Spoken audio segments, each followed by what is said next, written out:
Our hearts continue to go out to the families and everybody involved in this tragic incident. There's been substantial work done on the site, and you're going to see a fair amount of folks update you today. Again, I want to express my care and concern and heartfelt to the families and friends. I can't express that enough. I want to thank and my gratitude to Chief Halloran and his folks for the meticulous, caring work they've been doing and continue to do, handling and concentrating on caring for the dignity of what they do. I can't express my thanks enough, sir. So with that, I'll have Chief Halloran give you some information, Chief. Thank you so much. Good morning. Update on the situation just down the road is over the weekend, crews have worked very diligently and carefully and respectfully for the task at hand. In doing so, we've had the good fortune of working through the process and giving some closure to some families.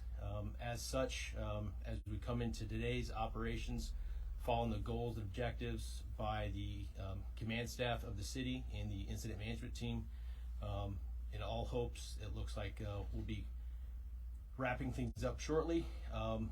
That being said, they are still working. Things are dynamic and they still could be changing.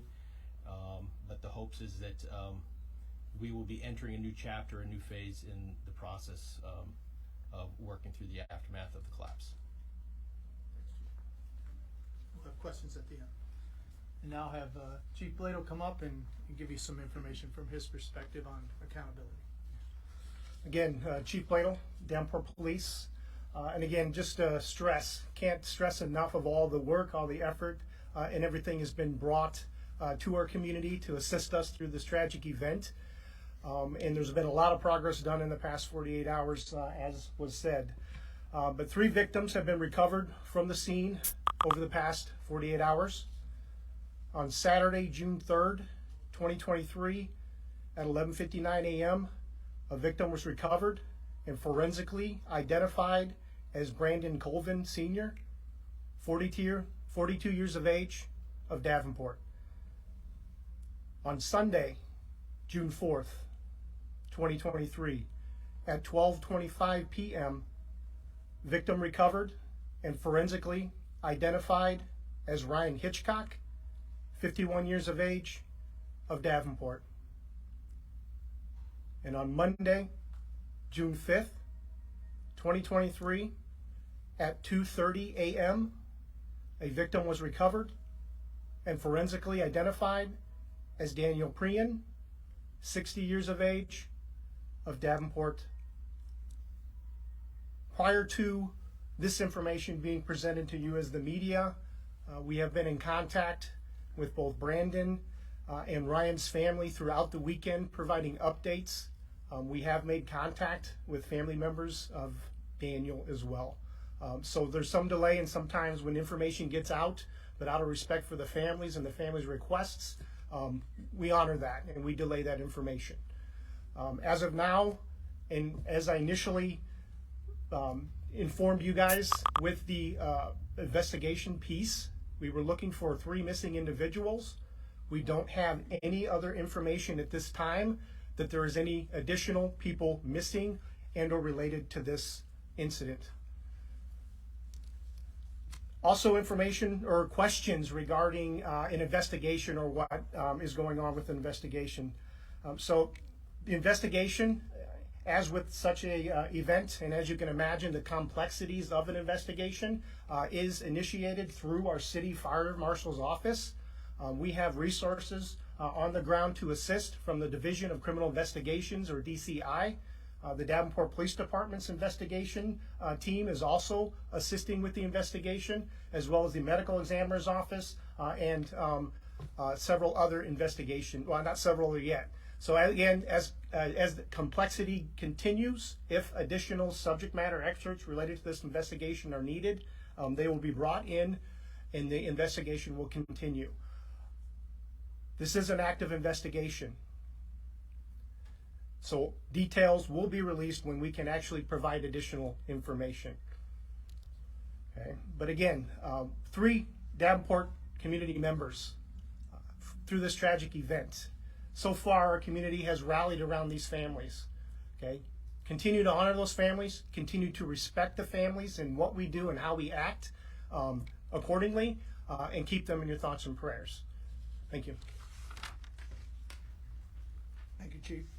We'll now be followed by the incident management team, Chief Brian Van Wickle. Sir. Good morning. Late last week, the Northwest Illinois Incident Management Team was requested from the City of Davenport through the Scott County Emergency Management Agency to come in and assist with the operations. Since we've been on the ground last week, our primary objectives have been overall site safety for not only the first responders and contractors, but as well as those that are in the area as well through dust and debris removal.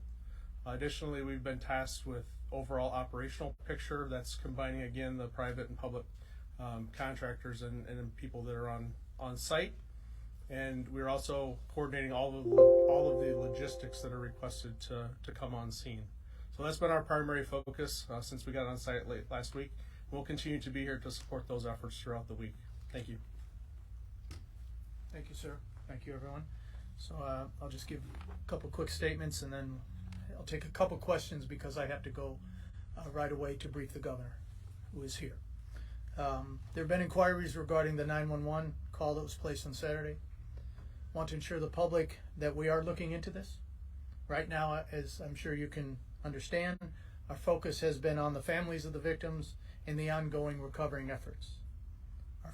Our focus is still on recovery, but as you heard, there's a potential for transition. Workers, and I can't thank them enough again, going meticulously through all the material. Once that is completed, we'll work with our contractor on a plan for the safe dismantle of parts of the building. We're working with multiple structural experts from all around the country to understand how best to proceed and do this in a dignified manner. So I'll take a couple questions, and then I have to be up with the governor. So, Sarah. Have there been autopsies done on the remains of the 3 individuals, and can you determine if they died immediately upon the collapse?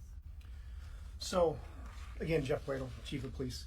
So again, over the weekend, we've been meeting with families and giving them updates. A part of that meeting was the medical examiner meeting directly with the families. So a lot of that information was provided to the families directly, not necessarily for public consumption. But yes, in the state of Iowa, if a death occurs outside a medical facility, there is an autopsy that's done. The victims were released to the medical examiner's office. They go for the autopsy in the state crime lab, and then they're released to the families beyond that point. So there will be autopsies done on all 3. Sir, and then I'll come back. How has Mr. Wold been involved in this process, if at all? I have had no contact with him. I don't know if anybody else has. So he's not consulted or helping or doing anything that we know? Not that I'm aware of. No, I don't. Not that I'm aware. Jen. Clarity on the. Jen. Could you elaborate on who is paying for the search, who is paying for the eventual demolition of the building? I don't know that there's a. We are certainly collecting all the data and developing all the information on the bill, which is significant, and we're working through that. All right, thank you. I have to go. Appreciate you guys being here and continue. We'll provide updates as needed. Right.